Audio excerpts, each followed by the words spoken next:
사사기 6장은 우리가 잘 알려진 사사 기드온에 대한 내용입니다. 이건 어린아이로부터 노인에게까지 기드온에 대한 이야기는 많이 알려져 있고 또 유명한 그 같은 내용이라서 이 내용 자체를 설명하기보다는 우리가 방금 읽은 내용들을 읽어보면 그렇게 어려운 내용은 없습니다. 그래서 이제 충분히 이해할 수 있겠는데, 그럼 이것이 오늘날 우리들에게 어떻게 이 말씀을 적용해야 하며 이 말씀을 통해서 우리가 배워야 할, 우리가 사사기를 순종에 대해서 우리가 배우기로 했는데, 순종이라는 주제를 놓고 보았을 때 여기서 우리가 무엇을 발견할 수 있는지 우리가 좀 생각을 해봐야 될 것 같습니다. 우리가 이제 가장 많이 오해하고 있는 것이 기드온의 양털 뭉치입니다. 기드온의 양털 뭉치 시험을 가지고 우리가 많이 그 오해를 하는 경우가 있습니다. 이게 어떤 오해냐면, 우리가 어떤 일을 하려고 하는데 그것이 하나님의 뜻인지 아닌지를 구할 때 이 기드온의 양털 뭉치 방법을 우리가 사용하기도 합니다. 이게 무슨 말이냐면요, 우리가 어떤 일을 하려고 할 때 이것이 하나님의 뜻인지 아닌지를, 이게 이제 성경에서 분명하게 말씀하고 있는 내용이라면 얼마든지 우리가 그것을 또 성경을 기준으로 우리가 이것이 하나님의 뜻이다 아니다를 구분할 수 있겠지만, 그런 것이 아니라 우리들의 이제 일반적인 성경에서 말씀하고 있지 않은, 성경에서 기준으로 나와 있지 않은, 그냥 이렇게 해도 괜찮고 저렇게 해도 괜찮은 그 같은 내용일 때, 만약에 우리가 입사를 한다고 생각했을 때 A라는 회사에 입사해야 그게 하나님의 뜻인지 B라는 회사에 입사해야 하나님의 뜻인지 우리가 물을 때가 있습니다. 궁금할 때가 있죠.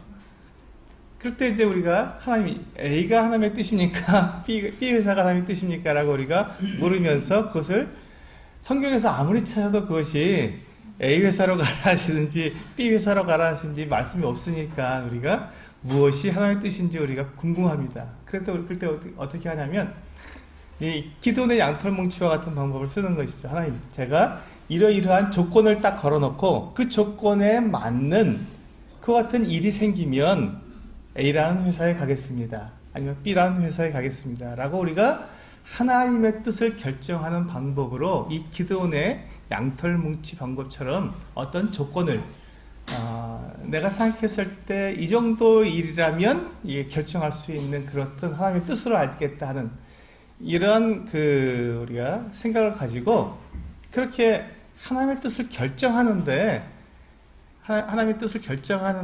이 기드온의 양털 뭉치 방법을 사용할 수 있다는 것이죠. 그런데 그것은 대단히 큰 오해입니다. 우리가 이 기드온이 지금 그 양털 뭉치 한 뭉치를 가지고 하나님 앞에 기도하고 그 조건을 가지고 하나님 앞에 기도하고 그 기도가 응답된 것은 하나님의 뜻을 알기 위해서, 자기가 지금 어떤 것이 하나님의 뜻인지를 알기 위해서 기드온의 기드온이 그 양털 뭉치 한 뭉치를 가지고 하나님께 기도한 것이 아닙니다. 그것은 하나님의 뜻을 구한 것이 아니라 하나님의 능력을 알기 위해서, 정말로 자기가 그 일을 할 때 하나님이 어떠한 분인지를 자기가 알아야 자기가 전쟁에 나아갈 수 있기 때문에 하나님께 그 하나님의 능력을 보여주시도록 하나님께 구하는 것이죠. 이게 오늘 이 기드온, 이 사사기 6장의 가장 중요한 핵심입니다. 우리가 그러니까 기드온이 사용한 그 마지막 부분에 있죠. 사사기 6장 36절부터 보시면 37절에 보니까 보소서 내가 양털 한 뭉치를 타작마당에 두리니 만일 이슬이 양털에만 있고 주변 땅은 마르면 주께서 이미 말씀하신 것 같이. 자 보세요. 기드온이 지금 하나님의 뜻을 모르는 것이 아닙니다. 뜻을 알고 있었습니다. 주께서 이미 말씀하신 것 같이 내 손으로 이스라엘을 구하실 줄을 내가 알겠나이다. 이게 뭐냐면 그 능력, 하나님의 그 능력, 하나님께서 정말로 나와 함께 하시면 그 능력이 하나님이 나와 함께 하시기 때문에 내가 이 미디안을 내가 무찌를 수 있겠습니다 라고 하는 그 담대함, 그 확신을 가지게 된다는 것이죠. 우리가 앞에서 드보라와 바락의 드보라와 바락이 그 시스라의 군대와 싸우러 나갈 때 드보라가 바락에게 그렇게 이야기하지 않습니까? 그러니까 그 10,000명을 데리고 군사 10,000명을 데리고 그 다볼산에 가서 있다가 그 시스라의 군대를 무찔러라 했을 때 바락이 어떻게 했죠? 예, 드보라여, 당신이 나와 함께 가면 내가 가겠고 당신이 함께 가지 않으면 나 못 가겠습니다 하고 드보라를 의지하는 이 바락의 모습이 있었습니다. 왜 그랬죠? 드보라가 하나님과 함께 하고 있었고 드보라를 통해서 하나님의 능력이 나타나는 것을 보았기 때문에 하나님께서 나와 함께 하시는 증거가 드보라였다는 것이죠. 그래서 바락은 거기에서 온전한 순종을 하지 못함으로써 영광을 잃어버리는 이와 같은 모습이 있었는데 마찬가지입니다. 지금 우리가 똑같은 그 사람들이 가지고 있는 기본적인 이 신뢰의 대상에 대해서 지금 이야기하고 있는 거거든요. 지금 기드온이 지금 어떤 상황이냐면 자기 타작을 하려는데 밀타작을 못하고 제대로 그 타작마당에서 하지 못하고 포도주 틀에서 하는 거예요. 왜냐면 포도주 틀에서도 지금 아무 일이 없습니다. 그냥 포도를 딸 때가 아니니까. 밀타작할 때는 타작마당에서 타작을 하지 누가 포도주 틀에서 타작을 하냐. 거기는 이제 수색을 하지 않는 것이죠. 미디안 사람들이 올라와서 타작을 하면 그걸 다 뺏어가려고 하는데 타작마당은 고요한 거예요. 그러니까 이제 미디안 사람들이 여기는 밀이 없나 보구나, 타작하지 않는구나 이렇게 생각할 수 있도록 숨어서 포도주 틀에서 거기서 타작을 하고 있으니 얼마나 답답하겠습니까? 포도주를 밟는 곳, 그 포도주 틀에서는 포도를 밟으면 되는 곳인데 거기서 타작을 하려니까 굉장히 불편하겠죠. 그러나 그렇게라도 해서 밀을 타작해서 그들이 먹어야 하기 때문에 그들이 그 타작마당에서 하지 못하고 포도주 틀에서 하고 있는데 그와 같이 지금 이 기드온의 마음속에는 어떠한 마음이 있냐면 그 앞에 보시면요.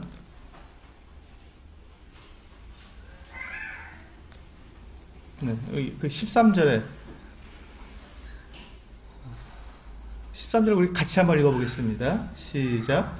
기드온이 그에게 대답하되 오 나의 주여 여호와께서 우리와 함께 계시면 어찌하여 이 모든 일이 우리에게 일어났나이까. 또 우리 조상들이 일찍이 우리에게 이르기를 여호와께서 우리를 애굽에서 올라오게 하신 것이 아니냐 한 그 모든 이적이 어디 있나이까. 이제 여호와께서 우리를 버리사 미디안의 손에 우리를 넘겨주셨나이다 하니. 자, 여기서 보시면 이 기드온이 가지고 있는 하나님에 대한 개념을 지금 여기서 읽어볼 수 있습니다. 기드온은 지금 하나님께서 이스라엘 백성들을 버리셨다고 하는 이 같은 생각을 가지고 있는 것이죠. 그리고 하나님께서 이스라엘과 함께하고 계시지 않다. 그래서 지금 이 미디안이 이와 같이 이스라엘을 공격함에도 불구하고 그냥 이스라엘 내버려 두신다. 이렇게 지금 그가 생각하고 있는 것이죠. 지금 지금 기드온에게 가장 필요한 것이 무엇이겠습니까? 예, 믿음입니다. 맞습니다. 하나님께서 그와 함께하고 계시고 이스라엘과 함께하고 계시고 그 하나님께서 여기서 보시면 하나님께서 그 이스라엘 백성들을 애굽에서 불러 올리실 때 보여주셨던 그 이적, 그 능력, 그 힘, 그 하나님의 그 정말 이 권위, 하나님의 하나님 되심이 지금 이 미디안 사람들을 통해서 그들이 지금 공격을 받고 있기 때문에 압제를 받고 있고 정말 먹을 것을 제대로 타작하지도 못할 정도로 모든 걸 다 뺏기니까요. 그렇게 힘들게 살아가고 있는 그들을 돌아보시지 않는 하나님, 아무 능력도 나타내 주시지 않는 그 하나님, 그 하나님에 대한 원망이 지금 이 기드온에게 있는 것이죠. 만약에 하나님께서 정말로 우리를 돌아보고 계시다면, 그렇다면 왜 우리가 이렇게 이 고통을 당하는 중에도 돌아보시지 않느냐, 이러한 지금 하소연을 하고 있는 것입니다. 그런데 그때 그와 같이 마음의 불안함과 답답함과 또 미디안에 대한 두려움, 그리고 이와 같은 하나님에 대한 이 의심, 이런 것들이 가득 쌓여 있는 이 기드온에게 하나님의 사자가 나타나서 네가 이제 미디안을 쳐서 이길 것이다. 네가 미디안을 치되 한 사람을 치는 것처럼 쳐서 완전히 다 무찌를 것이다 하고 말씀을 해주시니 답답한 것이죠. 그게 정말 사실입니까? 라고 물은 것입니다. 그래서 이제 지금 만약에 나에게 말씀하시는 그분이 17절에 보시면요, 기드온이 그에게 대답하되 만일 내가 주께 은혜를 얻었사오면 나와 말씀하신 이가 주 되시는 표징을 내게 보이소서. 지금 이 기드온이 자기에게 그렇게 자기를 부르는, 자기를 하나님의 도구로 쓰시겠다고 부르시는 그 천사, 하나님의 사자죠. 그 하나님의 사자에 대해서 그의 신분을 묻습니다. 당신이 누굽니까? 당신이 누군데 나를 그렇게 하나님의 일에 나를 쓰시겠다고 하십니까? 내가 미디안을 물리친다고 말씀하십니까? 라고 물었을 때 그분에 대한, 그분이 이제 조건이 있죠. 이렇게 얘기합니다. 내가 예물을 가지고 다시 주께로 와서 그것을 주 앞에 드리기까지 이것을 떠나지 마시기를 원하나이다. 그렇게 해서 이제 기드온이 가갖고 음식을 준비해갖고 옵니다. 고기와 이제 무교병을 가지고 오죠.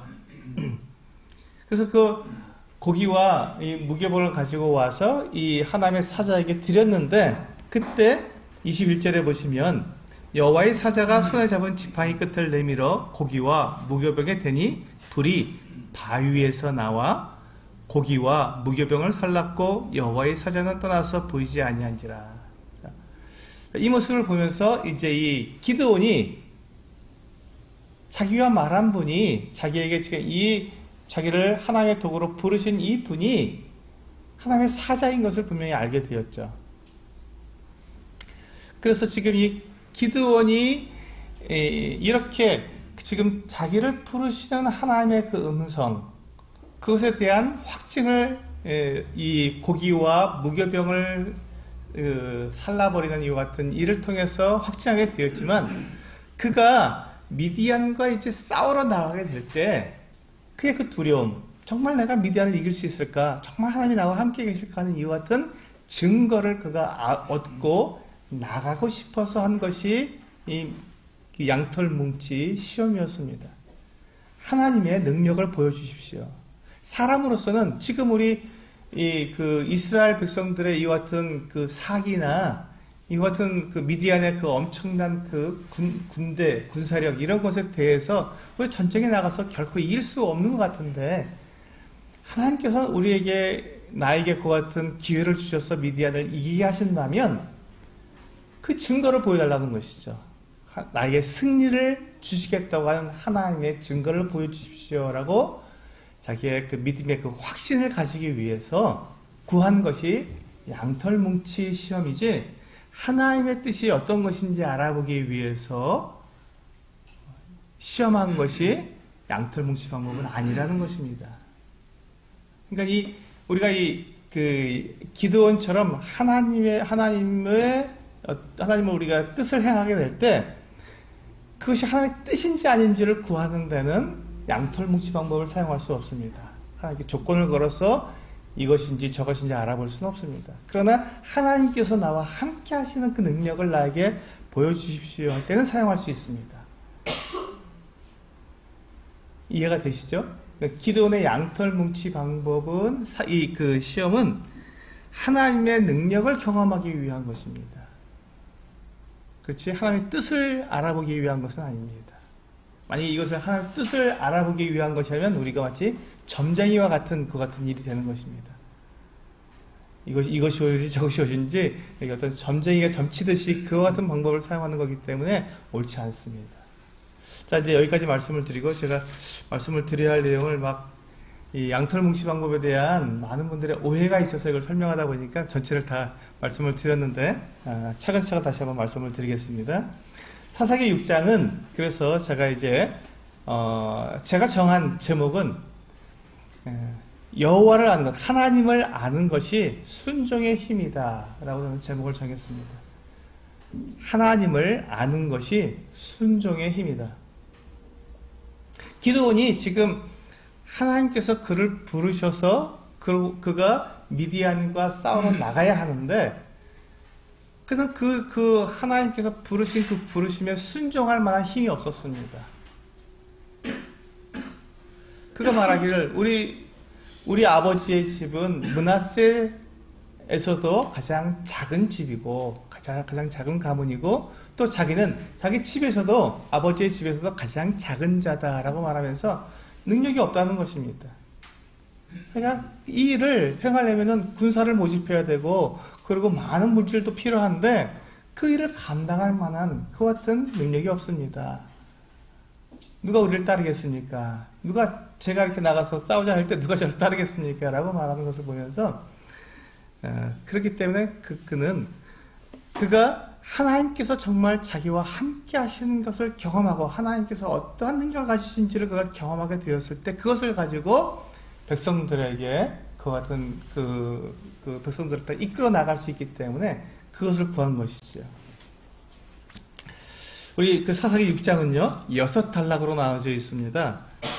첫 번째는 그 1절에서부터 6절까지 보시면 이제 이스라엘의 처한 형편입니다. 이스라엘이 지금 어떤 형편에 처해 있는가? 어떤 형편에 처해 있었죠?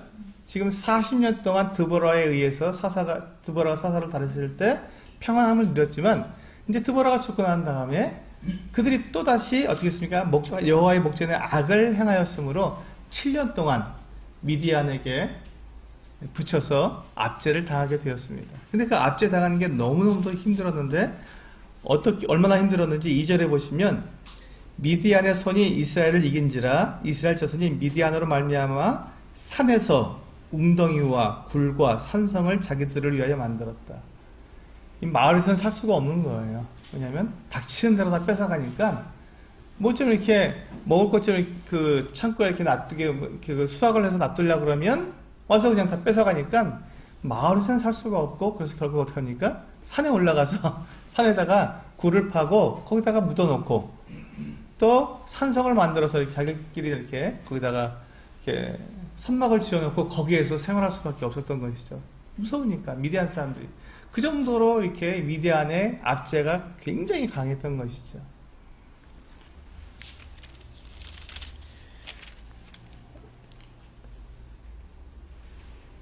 5절에 보시면 이 미디안 사람들이 어떻게 올라왔냐면 이는 그들의 짐승과 장막을 가지고 올라와 메뚜기 떼같이 많이 들어오니 그 사람과 낙타가 무수함이라. 그들이 그 땅에 들어와 멸하려 하니 아주 그냥 있는 대로 다 뺏어가려고 이 장막을 가지고 와갖고 장막을 쳐놓고 진을 쳐놓고 그 진에서부터 나아가서 아주 그냥 막 싹쓸이해서 가져가는 것입니다. 그러니까 6절에서 보시면 이스라엘이 미디안으로 말미암아서 궁핍함이 심한지라 이에 이스라엘 자손이 여호와께 부르짖었더라. 다시 한번 또 그 악순환이 시작되죠. 범죄하고 그들이 고통을 받고 그 다음에 그들이 부르짖는 하나님께 부르짖는 이와 같은 악순환 사이클 다시 한번 시작됩니다. 그리고 두 번째 단락은요 7절에서부터 10절까지인데 그 이스라엘이 고통당하는 이유가 거기에 분명하게 나와 있습니다. 이스라엘이 왜 고통을 당하죠? 여기 보시면 이제 한 선지자가 이제 하나님께서 이제 한 선지자를 이스라엘 자손에게 보내셨습니다. 네, 10절에 보시면 내가 또 너희에게 이르기를 나는 너희의 하나님 여호와이니 너희가 거주하는 아모리 사람의 땅의 신들을 두려워하지 말라 하였으나 너희가 내 목소리를 듣지 아니하였느니라 하셨다니라. 그들이 그 땅에 아모리 사람들의 땅에 그 신들을 두려워하지 말았어야 하는데 두려워한 겁니다. 무서워한 거예요. 그러니까 이 고대에는 전쟁이 신들의 전쟁입니다. 그러니까 지금 이 아모리 사람들이 섬기는 바알 신과 이스라엘이 섬기는 여호와의 그 두 신의 싸움이에요. 그 두 신이 누가 더 강하냐 해서 지금 전쟁에서 이기면 그 신이 더 강한 신이 되는 것이죠. 그런데 지금 이 이스라엘 사람들이 그 아모리 사람들과 싸우는데 이 아모리 사람들은 지금 가나안 사람들을 아모리 사람들이라고 이제 총칭해서 말하는데 가나안 그 7부족과 남아있는 그 부족과 싸우는데 그들이 워낙 강한 거예요. 그러니까 이 이스라엘 백성들이 두려워서 그 철병거와 그 강한 산성에 들어가서 싸워서 그걸 쟁취해야 되는데 그걸 두려워해서 못 간 것이죠. 그러니까 결국 뭐가 됩니까? 지금 여기서 말씀하고 있는 것처럼 아모리 사람들의 신을 두려워한 것이 된 것이죠. 그래서 이제 이스라엘 사람들이 나중에 보면요, 여기 보시면 바알을 섬깁니다. 지금 미디안 이 기드온 그 므낫세 지파 사람들이 보시면 바알을 섬기고 있거든요. 왜 그렇습니까? 예, 이스라엘 자기들이 이 바알을 섬기는 이 족속과 싸워서 지니까 이긴 신, 전쟁에서 이기는 신을 자기들이 그대로 섬기는 거예요. 그럼 자기들도 이길 줄 알고 바알을 그래서 갖다가 섬기고 있는 것입니다. 하나님은 버리고. 정말 슬픈 일이죠. 왜 그들이 전쟁에서 지금 지고 있고 왜 그들이 그렇게 미디안 사람들이나 이 가나안 사람들에게 압제를 당하고 있는지를 정확히 알지 못한 거예요, 사실은. 그리고 그들은 단지 그 외형적인 면에서 봤을 때 단순하게 우리하고 싸워서 이기는 그 신을 섬기고 있는, 그렇다면 우리도 그 신을 갖다 섬기면 되겠지 하고 바알을 데려다가 그들도 섬기게 된 것입니다. 세 번째 단락은요, 11절부터 24절까지로 우리가 이제 제가 방금 말씀드렸던 것처럼 기드온을, 하나님의 사자가 와서 이 기드온을 부르시는 이 장면입니다. 12절에 보시면요, 12절에 여호와의 사자가 기드온에게 나타나 이르되 큰 용사여 여호와께서 너와 함께 계시도다 하고 부르셨습니다. 지금 이 기드온이 어떤 일을 하고 있었냐면 숨어서 포도주 틀에서 밀을 타작하고 있었는데, 근데 그게 얼마나 초라해요. 본인도 자신을 봤을 때 참 이게 초라했을 겁니다. 야, 내가 어떻게 그 미디안 사람들을 두려워해서 타작마당에서 타작을 못하고 이 지금 포도주 틀에서 밀을 타작하고 있는 자기 모습을 봤을 때 참 한심스러웠을 것입니다. 부끄럽기도 하고요. 그런데 그 사람에게, 그 기드온에게 여호와의 사자가 나타나셔서 큰 용사야고 부르신 거예요. 그러니까 안 맞죠. 어떻게 내가 용사입니까? 라고 되묻습니다. 나는 작은 사람입니다. 우리 집도 작은 집입니다. 이렇게 말을 하면서 그 큰 용사야고 부르시는 여호와의 사자의 그 부르심에 저희가 받아들이지 못합니다. 근데 그때 바로 이와 같이 그 고기와 무교병을 가지고 드렸을 때 그 지팡이를 갖다가 이게 그 고기하고 무교병이 됐을 때 지팡이에서 불이 난 게 아니죠. 바위에서, 그것을 올려놓은 바위에서 불이 나와서 이 고기와 무교병을 다 태웠습니다. 이 모습을, 이게 불가능한 일이죠. 예, 우리가 지금 아무도 그런 일을 할 수 없습니다. 하나님만 할 수 있는 일이기 때문에 그때 이제 이 기드온은 알았습니다. 정말 하나님께서 나를 부르시는구나. 모세를 부르신 것처럼 나를 부르시는구나 하는 것을 기드온이 알게 되었습니다. 그래서 이제 이 기드온이 이제 그렇게 부르심을 24절까지 받고요. 이제 네 번째 단락은 25절에서부터 32절까지인데요. 이제 기드온이 첫 번째 순종을 하게 됩니다. 첫 번째 순종을 하게 되는데 어떤 순종이냐면 네,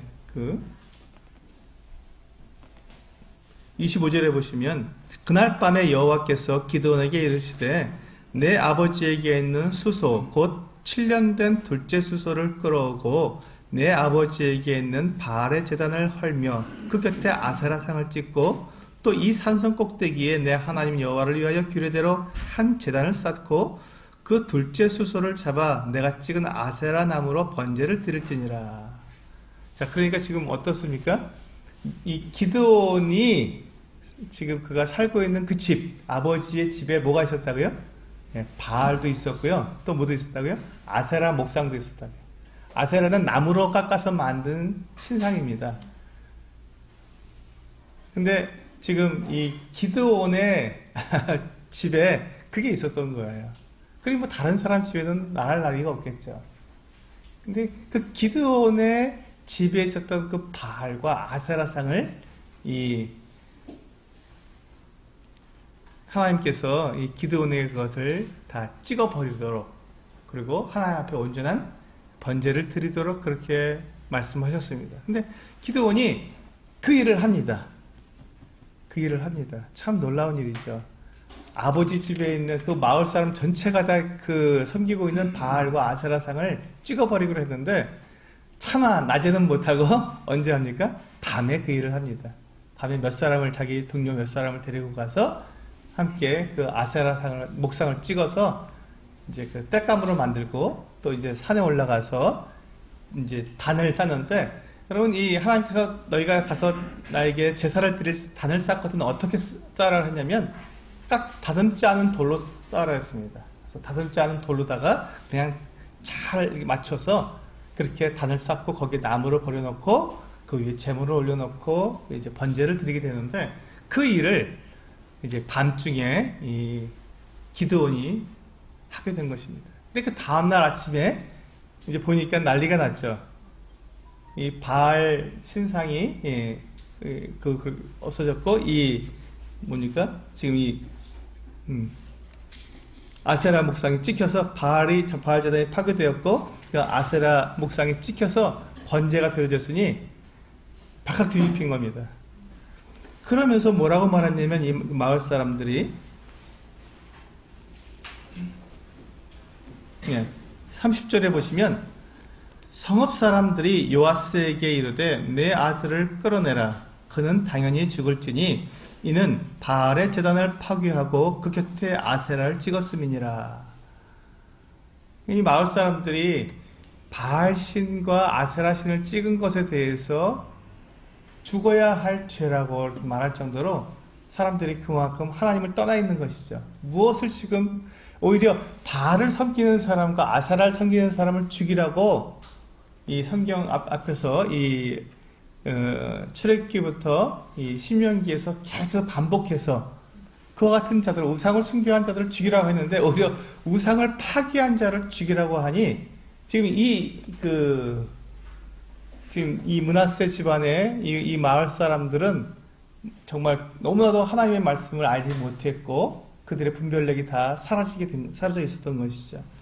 그때 이 기드온의 아버지 요아스가 31절에 아주 너무나도 용감한 말을 합니다. 요아스가 자기를 둘러선 모든 자에게 이르되 너희가 바알을 위하여 다투느냐? 너희가 바알을 구원하겠느냐? 그를 위하여 다투는 자는 아침까지 죽임을 당하리라. 바알이 과연 신을진데 그의 제단을 파괴하였은즉 그가 자신을 위해 다툴 것이니라. 굉장히 멋진 말을 했습니다. 만약에 바알이 정말 신이고 아세라가 정말 신이라면 그 바알과 아세라가 직접 내 아들이 그렇게 그를 파괴했으니 그들이 신이라면 내 아들을 죽이라고 해라. 그들이 신이라면 그 능력이 있지 않겠느냐 하고 말하면, 너희들이 왜 바알을 대신해서 다투느냐, 그렇게 하지 말아라. 바알이 정말 신이라면 그들에게 내가 내 아들을 내놓겠다. 그가 신이라면 그가 내 아들을 죽이게 해라. 이렇게 말한 것입니다. 얼마나 멋진 말입니까? 네, 그 아버지의 그 아들이죠.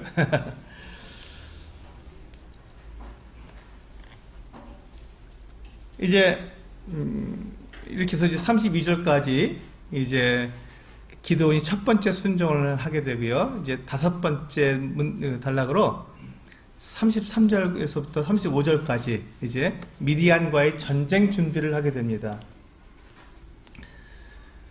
33절에 보면, 그때 미디안과 아말렉과 동방 사람들이 다 함께 모여 요단강을 건너와서 이스라엘 골짜기에 진을 친지라. 이스라엘 골짜기는요, 지금 이 므낫세하고 그 스불론 그 사이에 있는 이제 넓은 평지입니다. 여기가 이제 나중에 계속해서 전쟁의 장소가 됩니다. 아마겟돈 전쟁도 바로 이곳입니다.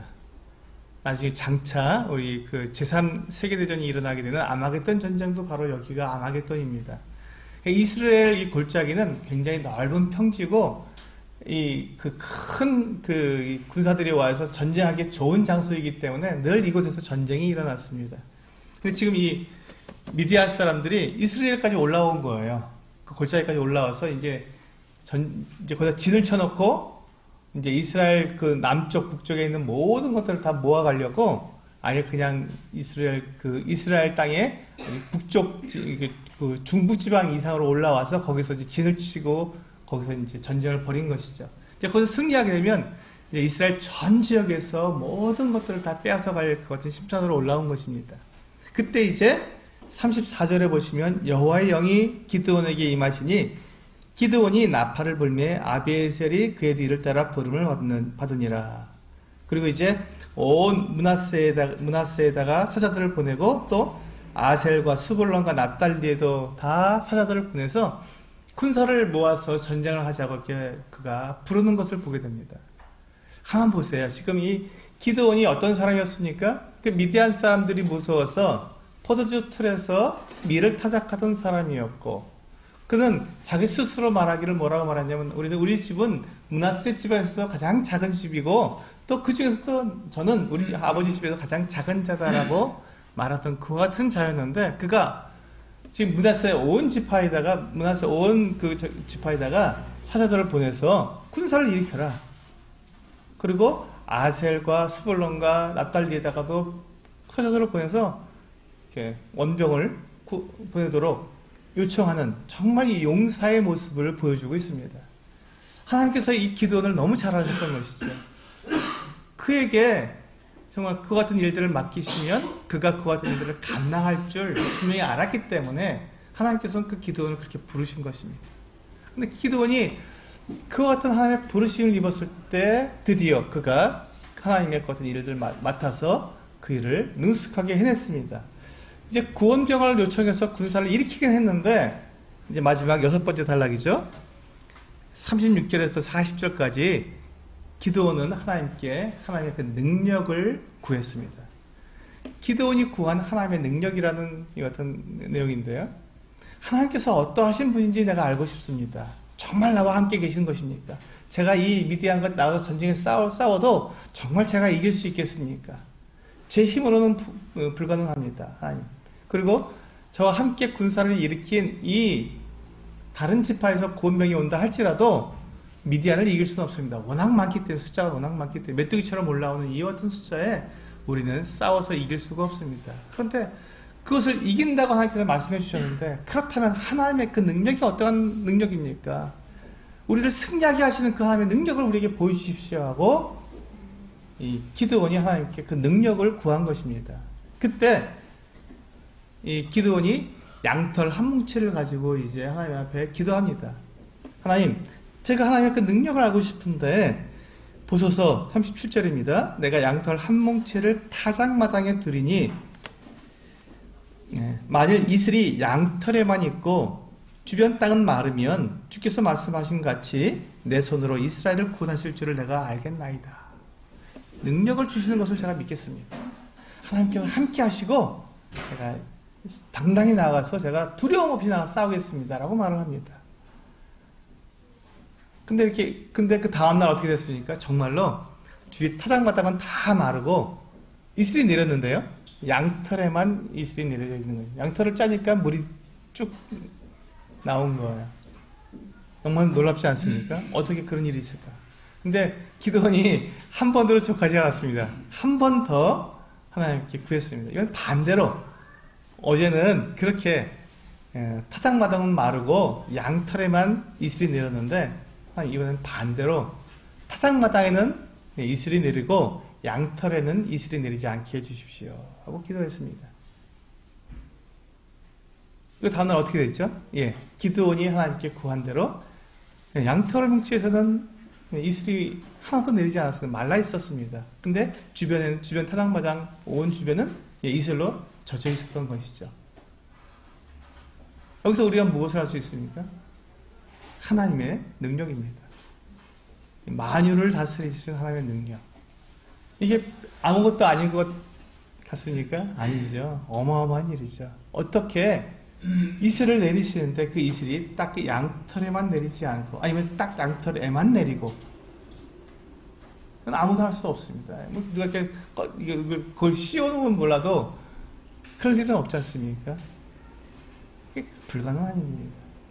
그 불가능을 가능하게 하시는 하나님, 이 지금 기드온에게 필요한 그 하나님 바로 그분이었습니다. 불가능한 것을 가능하게 하시는 그 전능하신 하나님이 이 기드온에게 필요했던 것이죠.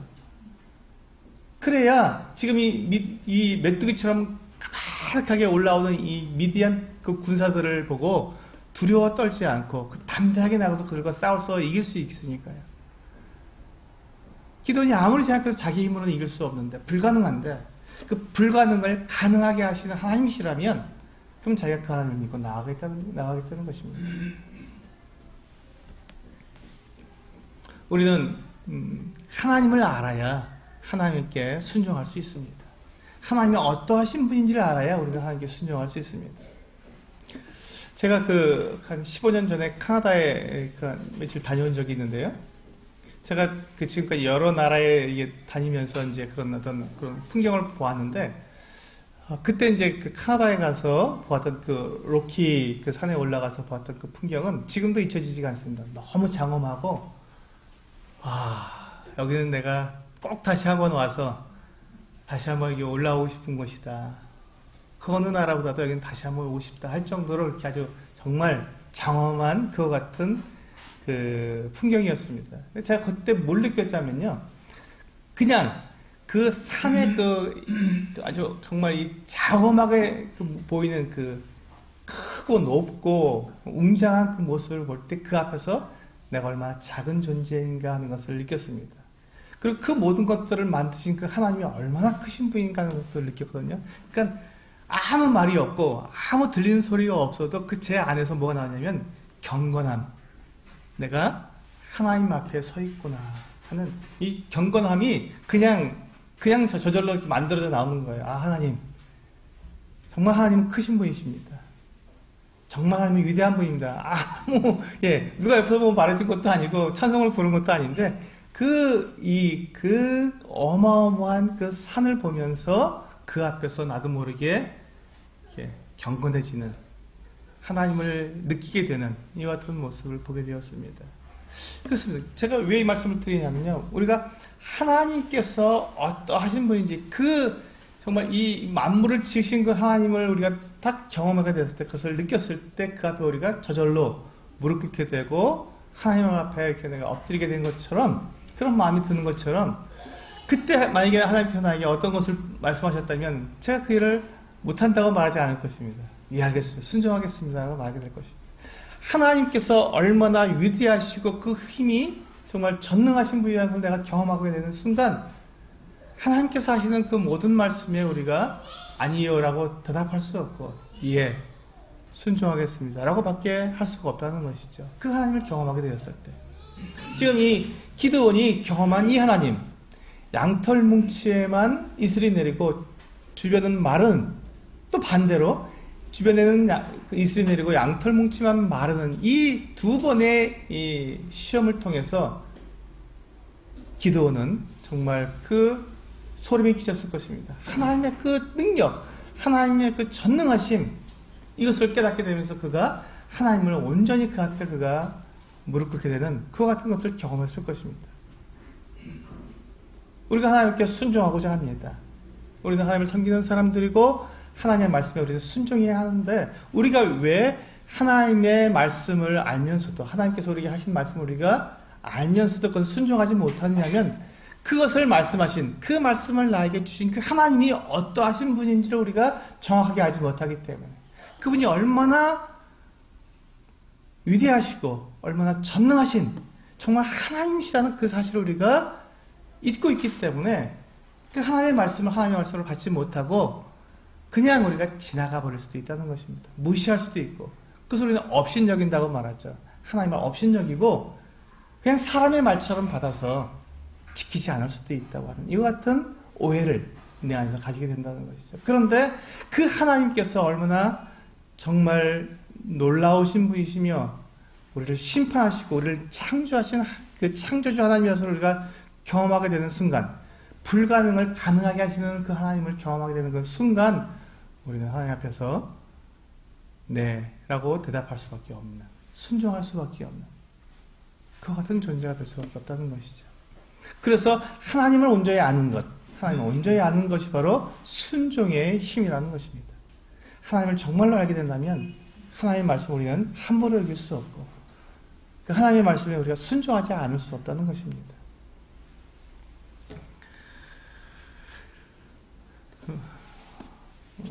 우리 그 아모스 말씀을 한번 보실까요?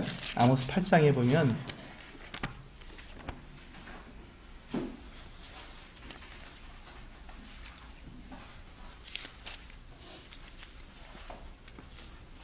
네, 우리 구약성경 아모스 8장은 1282쪽에 있습니다. 1282쪽 아모스 8장입니다.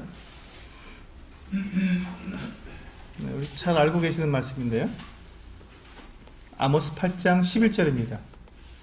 아모스 1282쪽 1282쪽에 보시면 아모스 8장 11절입니다. 네, 찾으셨으면 우리 같이 읽어보겠습니다. 시작. 주 여호와의 말씀이니라. 보라, 날이 이를지라. 내가 기근을 땅에 보내리니 양식이 없어 주림이 아니며 물이 없어 가람이 아니요 여호와의 말씀을 듣지 못한 기갈이니라. 이스라엘 백성들이 기근이 오고 또 기갈이 왔습니다. 그런데 그것이 양식이 없는 것이 아니라 물이 없는 것이 아니라 여호와의 말씀을 듣지 못한 기갈이라고 성경은 말씀하고 있습니다. 사람의 영혼 안에 우리의 영혼의 이 갈증을 풀어주는 이 하나님의 말씀이 그 안에 우리가 들어오지 못하기 때문에 먹어도 배부르지 않고 들어도 차지 않는 만족이 없는 삶을 살아갈 수밖에 없다는 것이죠. 우리의 영혼이 하나님 앞에 순종하고 하나님의 그 어떠하심을 우리가 경험해야 하는데 그 말씀이 이루어져 나가고 나에게 들려진 하나님의 말씀이 내 삶을 통해서 정말 그것이 그대로 이루어져 나가는 하나님을 경험하는 삶을 우리가 살아나가야지 우리가 하나님께 순종할 수 있는 힘이 우리에게 생기는데 하나님의 말씀이 내 안에서 들어와 있지 않고 하나님을 내가 그 경험하는 삶을 살지 못하고 있는 그 삶 속에 있기 때문에 우리의 삶이 메마르고 기근이 있다는 것입니다.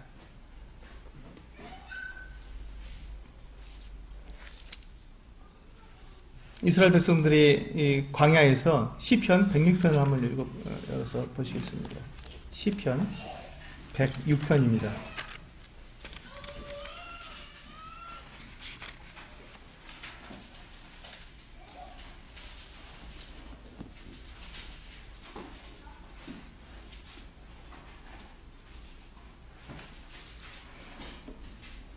네, 13절과 14절 같이 읽어보시겠습니다. 106편, 시편 106편 13절과 14절 시작. 그러나 그들은 그가 행하신 일을 곧 잊어버리며 그의 가르침을 기다리지 아니하고 광야에서 욕심을 크게 내며 사막에서 하나님을 시험하였도다. 보셔요. 이스라엘 백성들이 홍해를 건넜거든요. 출애굽해서 홍해를 건너서 그들이 홍해를 막 건넜을 때 그들이 얼마나 큰 소리로 하나님을 찬양했습니까? 큰 노래를 불렀습니다. 정말 하나님을 높이 찬양을 했습니다. 근데 그들이 곧 그것을 잊어버리고 어떻게 했다고요? 광야에서 욕심을 크게 내며 사막에서 하나님을 시험했다고 말씀하고 있습니다. 그들은 음식을 요구했습니다. 하나님께. 하나님께 그들이 물을 달라고 했습니다. 그러면서 그들이 계속 하나님을 시험했고 그 시험이 우리 그 출애굽기 17장에 보시면 그 시험이 이와 같은 시험이었던 것을 우리는 알 수 있습니다. 출애굽기 17장 7절입니다.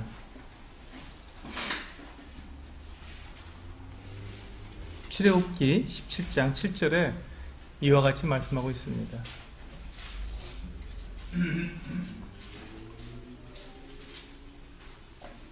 네, 출애굽기 17장 7절 같이 읽겠습니다. 시작. 그가 그곳 이름을 마사 또는 무리바라 불렀으니 이는 이스라엘 자손이 다투었음이요 또는 그들이 여호와를 시험하여 이르기를 여호와께서 우리 중에 계신가 안 계신가 하였음이더라. 그렇습니다. 지금 그들은 만나를 먹고 있고 하나님의 그 불기둥과 구름기둥으로 인도함을 받고 있는 그와 같은 가운데 있으면서도 물이 없으므로, 물이 없다는 것 한 가지 때문에 하나님께서 우리 중에 계신가 안 계신가 시험했다고 그들이 성경은 말씀하고 있는 것입니다.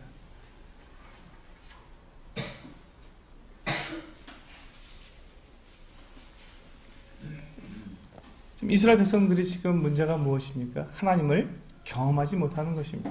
하나님께서 그들 중에 계시고 그들을 인도하고 계시고 그들 안에서 역사하고 계심에도 불구하고 그들의 마음이 완악하고 욕심이 있고 그들이 하나님의 말씀을 그 안에 받아들이지 않았기 때문에 하나님을 의심하는 거예요.